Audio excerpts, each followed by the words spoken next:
We can use this apparatus to study the diffraction of sound. We should do this experiment in an open area in order to minimize reflection of sound waves from obstacles. First, connect a loudspeaker to a signal generator. Attach a long paper tube to the loudspeaker with plasticine. Switch on the signal generator and set its frequency at 1 kHz. Cover one ear and walk across in front of the paper tube. Where can you hear a loud sound?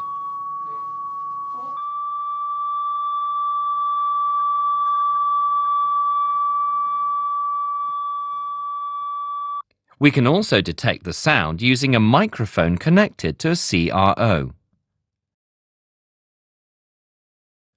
Move the microphone across in front of the paper tube.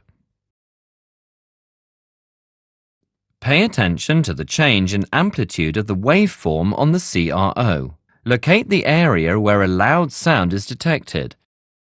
Now repeat the steps with the signal generator set at 7 kHz. How does the area of a loud sound change when the frequency of sound is increased?